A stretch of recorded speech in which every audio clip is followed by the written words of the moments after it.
जे अधिवेशन उद्यापासून सुरू होत आहे या अधिवेशनाच्या पूर्ण कामकाजाच्या दृष्टीनं महाविकास आघाडीची बैठक नुकतीच झालेली आहे। आम्ही सगळे या बैठकीला हजर होतो। उद्यापासून अधिवेशन होणार आहे त्याच्या पूर्वसंध्येला मुख्यमंत्र्यांनी आणि सरकारने संध्याकाळी चहापानाचं निमंत्रण आम्हाला दिलेलं आहे। पण ते चहापानाचं निमंत्रण दिलेलं असताना राज्यातली सगळी स्थिती बघितली आत्ताच्या घडीला, मग कायदा सुव्यवस्थेची असेल, राज्यात बोकाळलेला भ्रष्टाचार असेल, शेतकऱ्यांची स्थिती वेगळ्या पद्धतीनं बी बियाणे, खतं, लिंकिंग, विमा या सगळ्या उद्देशानं असेल, आणि हा सगळा विचार केल्यानंतर या सरकारने भले निमंत्रण दिलं असेल, त्याचप्रमाणे या सरकारमध्ये ज्या पद्धतीनं 3 पक्षामध्ये 3 तोंड झालेले आहेत। एक मंत्री नारायण राणेविषयी म्हणतात की यांनी अनेक खुनं केले, यांनी अनेक केसेस घेतल्या, मर्डरी केल्या। कित्येक मंत्री भ्रष्टाचारात गुंतलेले आहे। बाकी डिटेल्स नक्की पुढे आता या पत्रकार परिषदेत आम्ही मांडू। बाकी 3000 कोटीचा भ्रष्टाचार कशा पद्धतीनं झाला, आणि या सगळ्या स्थितीमध्ये या सरकारने ठेवलेल्या, मुख्यमंत्र्यांनी ठेवलेल्या चहापानावर बहिष्कार टाकण्याचा निर्णय आम्ही घेतलेला आहे। कारण ज्या पद्धतीनं सत्ताधारी पक्षांची मस्ती वाढलेली आहे, एक बबनराव लोणीकर सारखे आमदार, जे मंत्री राहिलेले कॅबिनेट मंत्री, हे सांगतात तुमच्या पायातले बूट, तुमच्या पायातले चप्पल, कपडे सुद्धा सरकारने दिलेले, अशा प्रकारची मस्तीची भाषा म्हणजे ब्रिटिशाची ही सुधारित अवलाद आहे। आणि अशा पद्धतीनं वक्तव्य करणारे लोक नंतर मग भ्रष्टाचारात अनेक पद्धतीनं गुंतलेले लोक, मग संजय शिरसाट असतील, आता बुमरेंचं प्रकरण नव्याने समोर आलेलं आहे। आणि सगळ्यात महत्वाचं, मराठी या भाषेवर या महाराष्ट्रात होत असलेला अन्याय, हिंदीचं सक्तीकरण करण्याचा प्रयत्न, नवे सक्तीकरण करणार, या सगळ्या विषयाला धरून या सरकारच्या चहापानाला जाणं आम्हाला संयुक्तिक वाटलेलं नाही। मग मुंबई अदानीच्या हवाली करण्याचा प्रकार असेल, देशाच्या सरन्यायाधीशाचा या महाराष्ट्रात केलेला अवमान असेल, ड्रग्जला सरकारचं प्रोत्साहन असेल, शक्तीपीठ मार्ग जो आवश्यक नाही तो करण्याचा अट्टहास आहे। आणि म्हणून या सगळ्या विषयामध्ये निश्चित अधिवेशनात तर आम्ही आवाज उठवू, परंतु सरकार या सगळ्या विषयात पूर्णपणे अपयशी ठरलेलं आहे। सरकार कायदा सुव्यवस्था पाळू शकलेलं नाही। सत्ताधारी पक्षाचे लोक वेगवेगळ्या गुन्ह्यात सहभागी आहेत। पुण्याचं हगवणे प्रकरण आपण बघितलं, आत्ताच एक प्रकरण आलेलं आहे, एक मुंब्र्याचे, ठाण्याचे जे राष्ट्रवादीचे नेते खुनाच्या प्रकरणात सहभागी आले, ज्या व्यक्तीचा खून झाला त्याची पत्नी इथं आलेली आहे। आणि मग सत्ताधारी पक्षाचेच लोक वेगवेगळ्या गुन्ह्यामध्ये सहभागी आहे। पोलिसांचं पूर्णपणे त्याला संरक्षण आहे। मुख्यमंत्री, उपमुख्यमंत्री एक प्रकारे या सगळ्या गोष्टीला प्रोत्साहन देतात। एकीकडे मुख्यमंत्री भ्रष्टाचार मुक्तीच्या गोष्टी करतात आणि एकीकडे 3-3 हजार 4-4 हजार कोटीचा भ्रष्टाचार होतो। या राज्यात 92,000 कोटी रुपये कॉन्ट्रॅक्टरांचं देणं आहे। जलसंधारणाचे 903 कामं या सरकारने रद्द केलेले आहेत। एसटीच्या बसेस अजून आलेल्या नाही। रोज बघा एसटी वारीसाठी एसटी जातात। काल एक एसटी दाखवली की 3 नटवर चालवलेली एसटी आहे। आता सकाळी एक एसटी दाखवली की तिचं शॉकअपच नसलेली एसटी आहे।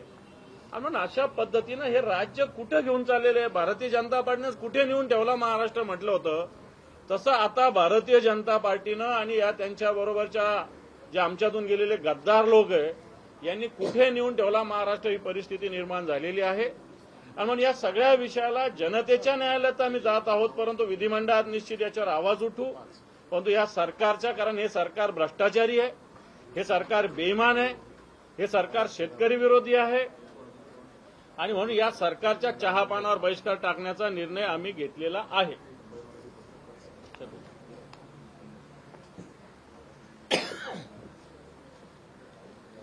उद्यापासून अधिवेशन सुरू होतं आणि आपल्याला माहिती असतं की पूर्वी संध्येला चहापाण्याचा कार्यक्रम असतो. तसं पाहायला गेलं तर आम्ही विचार करत होतो की या कार्यक्रमाला जायचं की नाही जायचं, कारण विषय अनेक आहेत.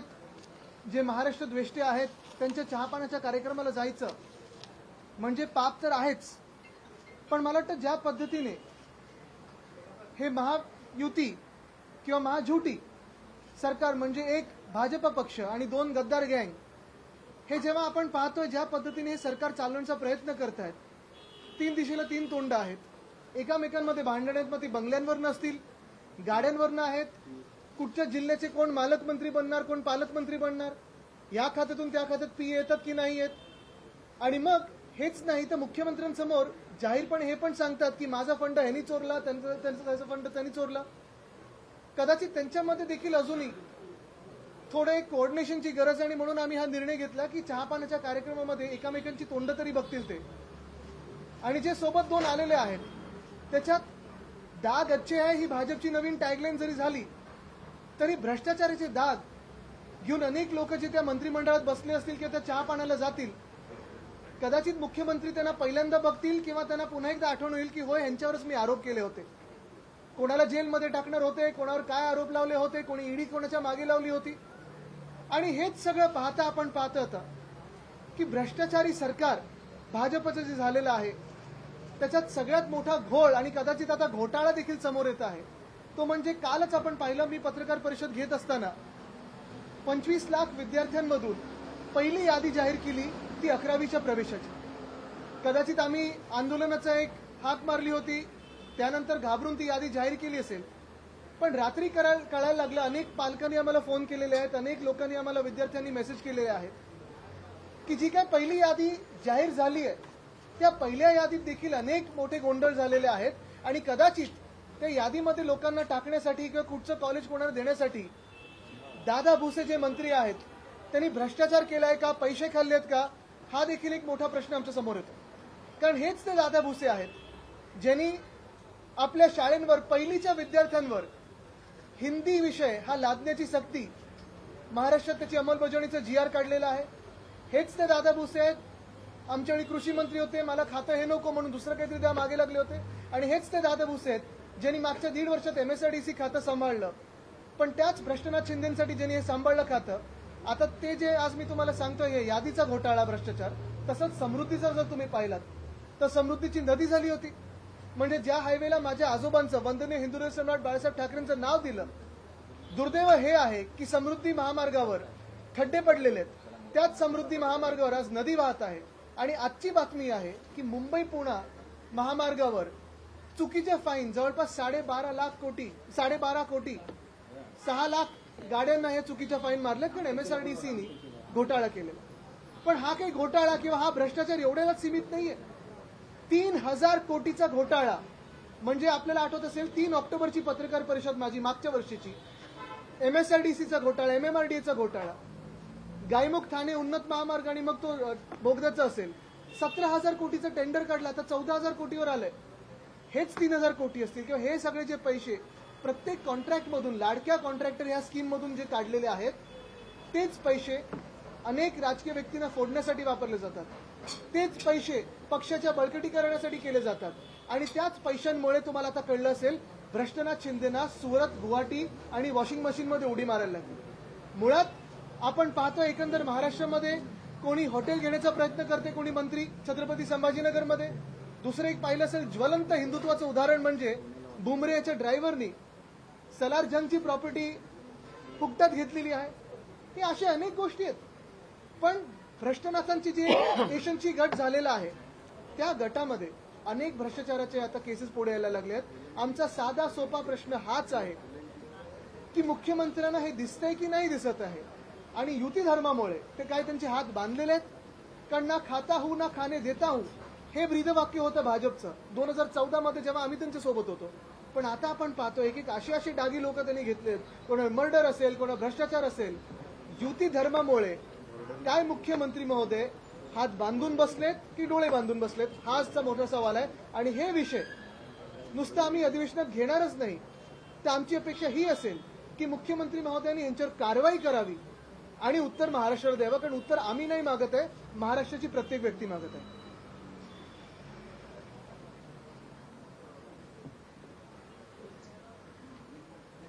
महाराष्ट्रामध्ये अनेक विषयाच्या संदर्भात, उद्याच्या अधिवेशनाच्या संदर्भात आमचे विरोधी पक्षनेते आणि आदित्यजींनी बऱ्याच गोष्टी सांगितल्या. 2-3 गोष्टीवर महत्त्वाचा विषय असा आहे की शेतकऱ्याला पूर्णतः वाऱ्यावर सोडलेला. शेतकऱ्यांची संपूर्णतः कर्जमाफी देतो म्हणून सांगितलं आणि आता समिती नेमत बसली. म्हणजे बळीराजाला फसवण्याचं पाप करणारे हे सरकार आहे. ज्या बळीराजाच्या भरोशावर खातात आणि त्या बळीराजाला म्हणतात तुझ्या अंगावरचे कपडे आम्ही दिलेत, तुझ्या पायातले चपला आम्ही दिलेत, तुझ्या बापाला दिलं, तुझ्या मायेला दिलं, अशा प्रकारचे घाणेरडी भाषा वापरून समस्त शेतकऱ्यांचा अवमान करणारे सरकार आहे. की खरं तर हे वक्तव्य माजी मंत्री असलेल्या लोणीकरांनी केलं आणि या संदर्भातली पुढची भूमिका आमची काय राहील ते आम्ही ठरवू. पण अशा मनोवृत्तीच्या, विकृत मनोवृत्तीच्या विचार असलेल्या सरकारच्या चहापाण्याला जायचं का? राज्यातली कायदा सुव्यवस्था पूर्णतः उद्ध्वस्त झालेली आहे. रोज खून होत आहेत, बलात्कार होत आहेत, काही कायद्याचा धाक राहिलेला नाही, पोलिसांचा धाक राहिलेला नाही. आणि हे सरकार मस्तपणे मस्तगुल होऊन टक्केवारी आणि जिल्हे वाटण्याच्यासाठी एकमेकाशी भांडत आहे. वाट्यावरून भांडणं सुरू झालेली आहे तिघांची आणि वाटा मिळवण्यासाठी कुठल्याही स्तरावर जाण्याची मानसिकता यांची दिसते आहे. म्हणजे एकमेकाच्या खात्यावर, निधीवर डोळा ठेवू नयेत. हे डोळ्यात ठेवून यासाठी आहेत की यांना डोळा मारून घ्यायचा आहे म्हणून एक दुसऱ्याच्या खात्यावर. यांना जनतेच्या कामावर डोळा ठेवायचा, जनतेच्या प्रश्नावर यांचा डोळा नाही आहे. यांचा डोळा कुठे आहे तर निधीवर डोळा आहे. अधिकाधिक निधी मिळवायचा आणि त्यातून आपली टक्केवारी काढायची. आपल्याला माहीत असेल की महाराष्ट्रामध्ये अवकाळी पाऊस मोठ्या प्रमाणात आला आणि त्यामध्ये प्रचंड नुकसान झालं. 2 वर्षापासून 1 रुपयाही शेतकऱ्याला मिळालेला नाही. या सगळ्या नैसर्गिक आपत्तीमध्ये झालेल्या नुकसानीचं पैसेच मिळत नाही. आणि मग अशा सरकारच्या चहा पाण्याला काय जायचं आम्ही? ज्यांना महिलाचं संरक्षण करता येत नाही, ज्यांना कायदा सुव्यवस्था नीटपणे हाताळता येत नाही, ज्या भ्रष्टाचारामुळे प्रचंड अखंड बुडालेलं हे सरकार आहे. तुम्हाला माहीत असेल की सुप्रीम कोर्टाच्या निर्णयानंतर 3,000 कोटी रुपयेचा भ्रष्टाचार त्या ठिकाणी झालेला दिसून आला. म्हणजे 3,000 कोटी रुपये त्याच्यावर ब्र काढायलाही तयार नाही. इथे कुठलंही काम पैसे दिल्याशिवाय होत नाही. खालून वरपर्यंत निधी मिळवायची असेल तरी टक्केवारी मोजावी लागते, तरच मंत्रालयातून पैसे सोडले जातात. अशा म्हणजे आपण पाहिलंय की कांदा उत्पादक शेतकऱ्याला वाऱ्यावर सोडलं. हमी भावाचा पत्ता नाही. कापसाला भाव मिळत नव्हता, सोयाबीनला भाव नाही. या मधातल्या पावसानं दडी मारल्यामुळे कापसावर वाणी नावाची किडी आली आणि ते प्रचंड उगवलेलं कोंब खस्त करून गेली. कुठलेही पंचनामे नाहीत किंवा मदतीचा त्यामध्ये कुठेही प्रावधान आहे. म्हणून अशा या सगळ्या अनेक प्रश्न आहेत की ज्यामध्ये या सरकारने सत्तेवर आल्यानंतर जनतेला वाऱ्यावर सोडलंय, बेरोजगारांना वाऱ्यावर सोडलंय, अनेक निर्णय फिरवलेत. खाजगी कंत्राटी पद्धतीनं ज्या कंपन्यांना काम दिलं होतं त्याला स्थगिती दिली, परत ते काम पुन्हा सुरू केलं आणि सगळ्या बेरोजगारांची फसगत चालली. प्रचंड मोठ्या प्रमाणावर कंत्राटीकरणाचं काम सुरू झालं. ज्या राज्यामध्ये पोलीस, महिला, अधिकारी सुद्धा सत्ताधाऱ्यांच्या पुढे सुरक्षित नाहीत, तिचा सुद्धा विनयभंग केला जातो. म्हणजे इथपर्यंत हिंमत या सगळ्यांची गेलेली आहे. म्हणून आम्ही या चहा पाण्याच्या कार्यक्रमावर बहिष्कार टाकायचं ठरवलं आहे. अनेक मुद्दे आहेत, तुम्हाला त्याचं निवेदन सगळ्यांना त्यानंतर मिळणारच आहे. पण इतका नालायक सरकार महाराष्ट्राच्या इतिहासात कधी झालं नाही. हे सरकार, अशा पद्धतीचं सरकार आपल्याला बघायला मिळत आहे. गेले काही दिवस हे सरकार स्थापन झाल्यापासून महाराष्ट्र राजकीय दृष्ट्या उद्ध्वस्त झालंय. या तिघांमध्ये समन्वय नाही हे स्पष्टपणाने सामोरे येत आहे. उघडपणाने कोणीतरी व्हिडिओ बाहेर काढतो, कोणीतरी काळी पूजा होत असल्याचं दाखवतो. ते काळी पूजा करतात त्या काय करतात त्याची आम्हाला काही घेणं देणं नाही. पण प्रश्न आहे की पुरोगामी महाराष्ट्रामध्ये या काळ्या पूजेला एवढं महत्व कधीपासून यायला लागलं, याच्यातनं काय प्राप्त होतं? जिथे जावं तिथे नगरसेवक फोडण्याचे प्रकार सुरू झालेले आहेत. हे नगरसेवक फोडताना 3-3 कोटी 5-5 कोटी घेतल्याचं दिल्याचा दावा छुपेपणाने उघडपणाने त्यांच्याच पक्षातली लोक करतात, त्यांच्याच पदाला धोका निर्माण झालाय. हे येतात कुठून? तुम्ही 3,000 कोटी रुपये एकाच टेंडरमधनं खाणार असाल, एका टेंडरमधनं 3,000 कोटी रुपये काय होणार आहे महाराष्ट्रात? मला आजही आठवतं की 1989 साली बोफोर्सचा घोटाळा झाला, असं बोंबोंब झाली, स्कॅम झाला आणि 65 कोटी रुपये घेतले असा आरोप जॉर्ज फर्नांडिस यांनी तत्कालीन कैलासवासी राजीव गांधी यांच्यावर केला. राजीव गांधींचा त्याच्यानंतर झालेल्या निवडणुकीत दारुण पराभव झाला. 65 कोटी रुपयामध्ये अख्खं केंद्र सरकार उलटलं. इथे सर्वोच्च न्यायालयाचे न्यायाधीश बोर्ड असं दाखवतात आणि सांगतात याच्यात 3,000 कोटीचा गफला आहे. तुम्ही मागे घेता टेंडर का आम्ही ह्याच्यावर काही करावं? अख्खं सरकार सुप्रीम कोर्टात खाली धावत जातं. दुसऱ्या दिवशी टेंडर मागे घेतं, पण मागे घेताना हे तर सिद्ध झालं ना 3,000 कोटीचा घोटाळा आहे. 3,000 कोटी? अरे काय तुमच्या बाचे पैसे आहेत का? आमच्याच 12 कोटी जनतेचे पैसे तुम्ही असे खाणार आणि असे मुक्त हस्ताने वाटणार जुगारात. हा जो राजकीय जुगार सुरू झालाय तो केविलवाणा आणि किळसवाणा आहे. कायदा आणि सुव्यवस्थेबद्दल न बोललेलं बरं. आम्ही त्याच्यात मांडलंय की नांदेडला आठवड्याला 1 खून होतोय. महाराष्ट्रामध्ये महिलांवरचे अत्याचार वाढले. खोटानाट्याची स्पर्धा सुरू झालेली आहे. जे ठाण्याच्या केसबद्दल विरोधी पक्ष नेते बोलले, सगळे पुरावे हातात असताना देखील पोलीस कारवाई करायला तयार नाहीत. म्हणजे कन्फेशन आहेत आरोपींचे की आम्हाला खून कोणी करायला सांगितला, काही पोलीस करायला तयार नाहीत. हे का चालू आहे? सत्ताधारी पक्षाची लोक खून करणार असतील आणि सत्ताधारी पक्ष त्यांना वाचवणार असेल तर कायदा आणि सुव्यवस्था राहणार कशी? लोकांची हिंमत वाढायला लागली. स्वतःच्या पॉलिटिकल मेमोरेंडम मध्ये सांगतात की कर्जमाफी करणार, त्याच कर्जमाफीबद्दल बोलतात आम्ही बोललोच नाही. अरे काय तुमचा काय शेतकरी तुम्हाला लाचार वाटतो की काय? तुझ्या माईला पैसे आम्ही दिले, तुझ्या बापाला पैसे आम्ही दिले, तुला पैसे आम्ही दिले, अरे तुझ्या जीवावर जगतो की काय आम्ही? लोणीकरांनी लोणे खाल्लं असेल, महाराष्ट्राच्या जनतेने खाल्लेलं नाही.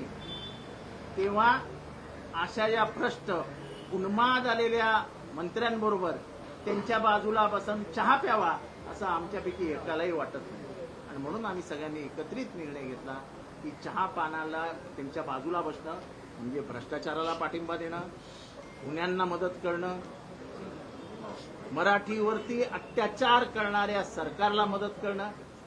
आज सगळे बोलायला लागले की नाही बघू. अरे तुम्ही कॅबिनेटमध्ये होतात ना, कॅबिनेटमध्ये तुमच्या समोर आला ना हिंदीचा प्रश्न, मग कॅबिनेटमध्ये विरोध का नाही केला? आता कशाला विरोध करताय? आता कशाला काहीतरी आम्हाला वेगळं वाटतंय बघू काहीतरी विचार करू बोलताय? कॅबिनेटमध्ये काय करता तुम्ही? कॅबिनेटमध्ये निर्णय घ्यायचे आणि जनता भडकली म्हटल्यावरती लगेच नाही काहीतरी विचार करू. नका विचार करू, महाराष्ट्राची जनता विचार करेल. मराठीच्या मुद्द्यावरती तुम्हाला माफी नाही हे लक्षात ठेवा. आणि म्हणून पक्षाभिनिवेश बाजूला ठेवून सगळी मराठी माणसं महाराष्ट्रात एक होताना दिसत आहेत. भाषेविषयी कुठलाही तिरस्कार कोणाला असण्याचं कारण नाही. अरे पण सक्ती कशाला, जबरदस्ती कशाला? काय शिकायचं ते शिकवू द्या मराठी माणसांना. कुठली भाषा द्या, फ्रेंच शिकायचं, जर्मन शिकायचं, स्पॅनिश शिकायचं, शिकू आम्ही, आमची पोरं शिकते. तुम्ही कोण सांगणार आहे आम्हाला काय शिकायला पाहिजे? तर ही जी परिस्थिती निर्माण करते सरकार हे फक्त मतांचं राजकारण आहे. त्या मतांच्या राजकारणापुढे मराठी माणसाचा बळी देत आहेत, मराठी भाषेचा बळी देत आहेत. त्याला आमचा सक्त विरोध आहे. भ्रष्टाचाराने बरबटलेल्या या सरकारबरोबर चहा प्यावा असं आम्हाला अजिबात वाटत नाही. आणि म्हणून आजच्या चहापानाच्या कार्यक्रमात आम्ही बहिष्कार टाकला आहे. प्रश्न असतील? चला प्रश्न. या अधिवेशनामध्ये तरी विरोधी पक्षनेता मिळणार आहे का? कारण का आपण पाहतो की याच अधिवेशनामध्ये तुम्ही राज्य सरकारच्या पत्र दिलं, मात्र अजूनही त्याला मंजुरी दिलेली नाही विधानसभा अध्यक्षांनी.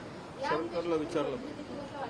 मला असं वाटतं हा प्रश्न तुम्ही सरकारला किंवा विधानसभा अध्यक्षांना विचारला पाहिजे, आम्हाला विचारण्यापेक्षा. कारण आमच्याकडून जी प्रोसेस आहे ती पूर्ण झालेली आहे. आम्ही तिन्ही पक्षांनी मिळून नाव आमचं भास्करराव जाधवांचं दिलेलं आहे. आता हे काय आमच्या हातात नाहीये ना, सरकार आणि विधानसभा अध्यक्षांनी निर्णय घ्यायचा आहे आणि तो घ्यावा. ज्यांनी संविधान हत्या दिवस साजरा केला त्यांना आपण प्रश्न विचारावा. त्याचबरोबर मराठीच्या मुद्द्यावर आता सगळी माणसं आम्हाला 5 तारखेला मुंबईच्या रस्त्यावर दिसतील का? नक्की. सगळे हा हा अजित पवार म्हणतायत की मराठीच्या मुद्द्यावरून आम्हाला मोर्चा काढण्याची वेळ येऊ नये असं म्हटलं. बघा, एक ह्याच्यात महत्वाचा प्रश्न हाच आहे. ह्याच्यात महत्वाचा विचार करण्याची हीच गोष्ट आहे की गेल्या 10 वर्षामध्ये असेल आणि खास करून गेल्या 5 वर्षामध्ये असेल, का म्हणून आम्ही विश्वास ठेवायचा भाजपावर की ते हे भाजप महाराष्ट्रप्रेमी आहेत.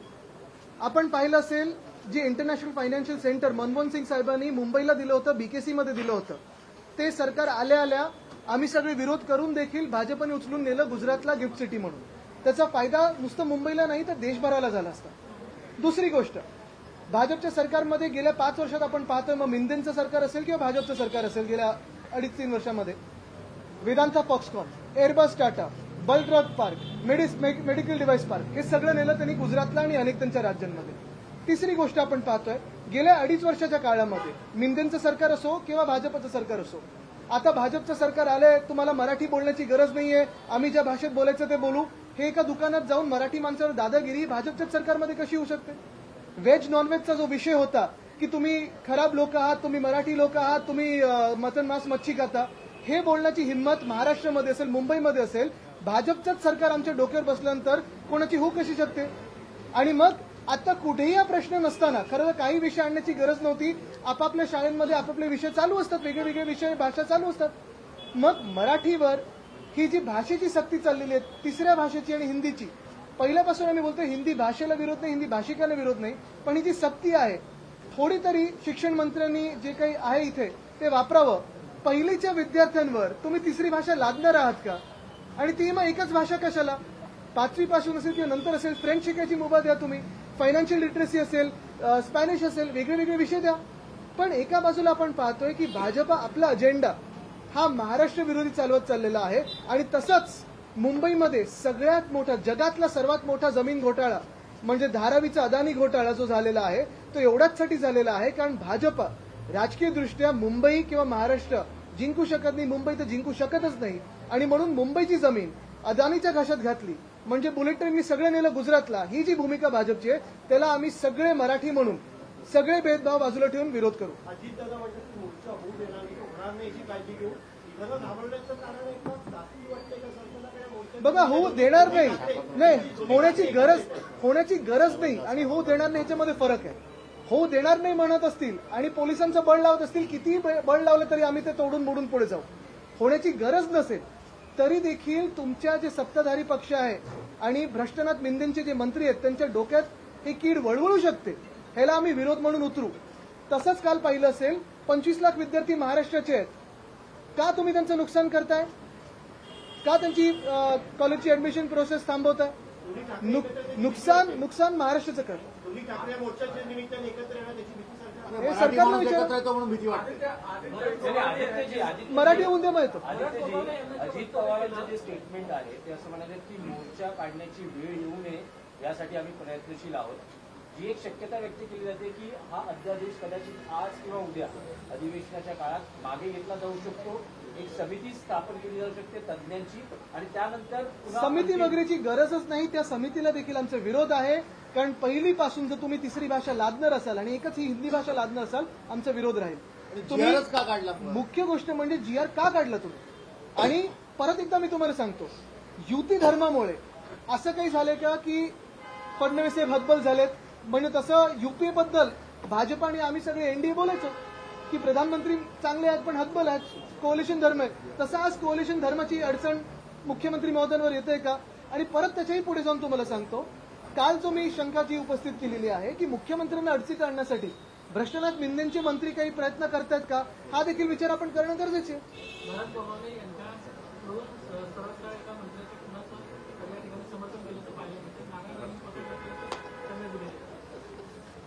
सांगा कोण बोलणार आहे का? पण हे मंत्री प्रधानमंत्र्यांच्या बाजूला बसू शकतात खून करून, म्हणजे प्रधानमंत्र्यांच्या सुरक्षेला देखील किती मोठा धोका ह्यांनी निर्माण केला हा विचार करा. बाकी का फाकीत रुमाल नाही म्हणून मी जास्त बोलू नाही शकत. किती मर्डरी केल्या, मर्डर म्हणजे एक होतो, मर्डरी म्हणजे अधिक. या केसी आणि मर्डरी याच्याबद्दल जर काय अधिकची माहिती असेल तर मला महाराष्ट्राच्या गृहमंत्र्यांना म्हणजे मुख्यमंत्र्यांना हात जोडून विनंती आहे, या मर्डरीबद्दल आणि या केसीबद्दल आपण अधिकची माहिती माननीय गोगावले साहेबांकडनं घ्यावी आणि महाराष्ट्राला पुढील ज्ञान देऊ. आणि त्याच्यात कोंबड्या मोजू नका म्हणजे बाकीचं. पण एक खरोखर ह्याच्यात नाही एक खरी गोष्ट ह्याच्यात आहे, म्हणजे गंमत जरी बाजूला ठेवली आपण तरी एखादा जबाबदार मंत्री हे वक्तव्य करू शकतो. हा, जे केंद्रीय मंत्री राहिले त्यांच्याबद्दल पोलिसांनी त्यांना बोलवून त्यांचा जबाब घेतला पाहिजे की नक्की काय तुमच्याकडे माहिती आहे. चौकशी दोघांवर केली पाहिजे की कुठच्या मर्डर झाल्या आहेत, कुठचे आरोप झालेले आहेत, आणि हे खरं मुख्यमंत्र्यांनी बोलून घेतलं पाहिजे. कारण जर असे मर्डर करणारा व्यक्ती प्रधानमंत्र्यांच्या बाजूला कॅबिनेटमध्ये बसत असेल तर प्रधानमंत्र्यांच्या देखील आपण पाहतो सुरक्षेला मोठा धोका आहे.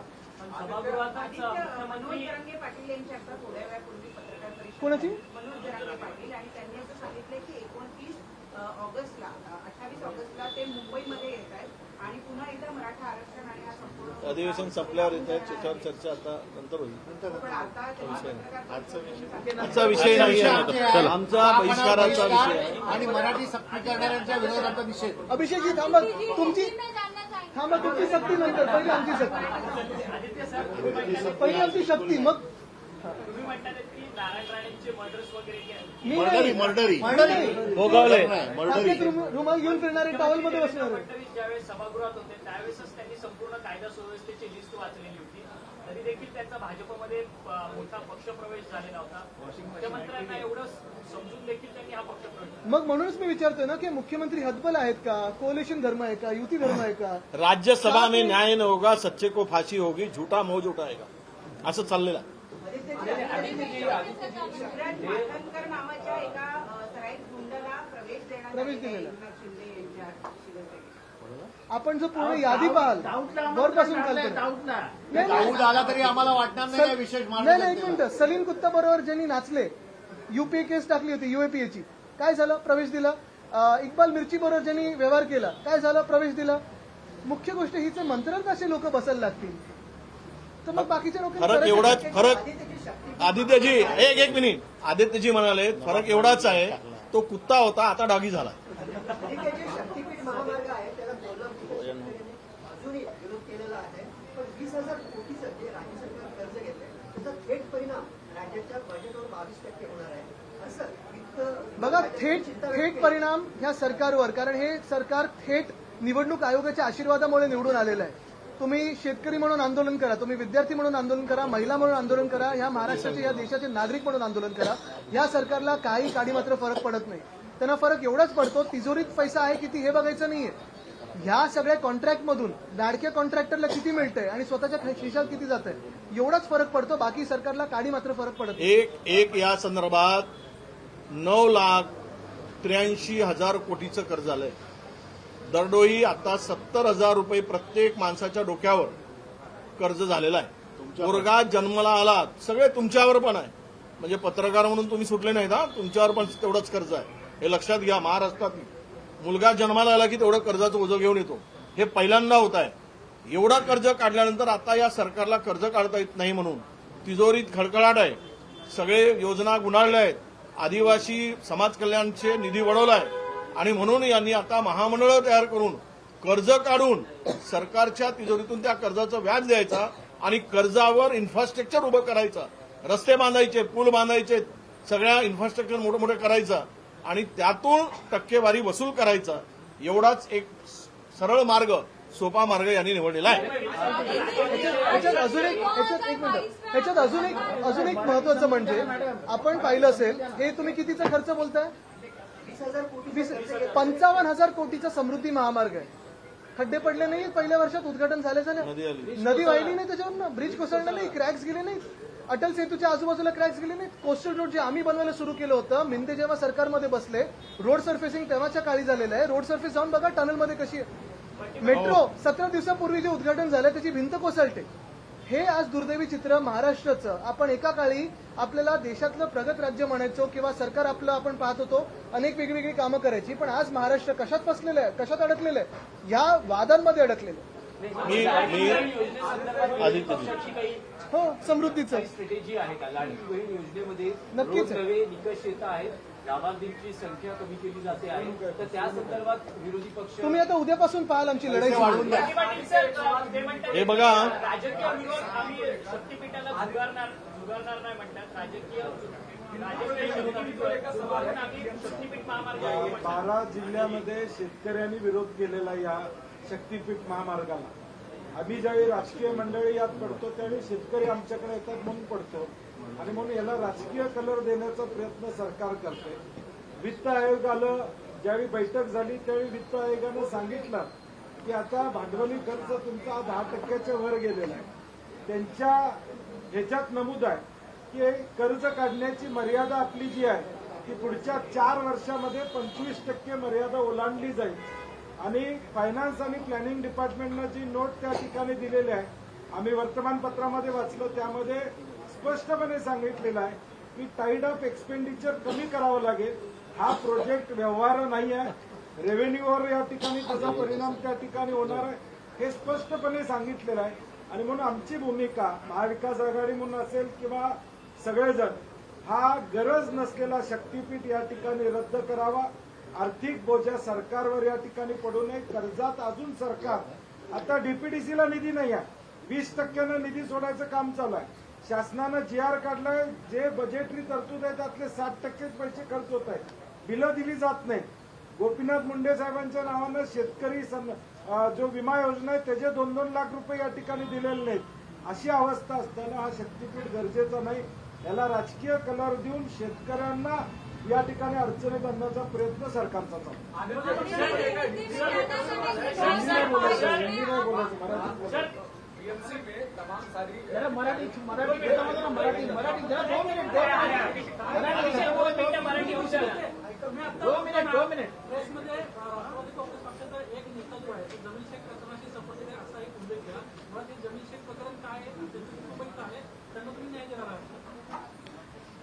नाही, त्यांचे कुटुंबीय इथं भेटायला आलेले आहे की त्याचा व्हिडिओ समोर आहे, जबाब आहे पोलीस स्टेशनला की अशा अशा पद्धतीनं या व्यक्तीची जी आपण उल्लेख केला यांचे खून करण्याची सुपारी देण्यात आलेली आहे.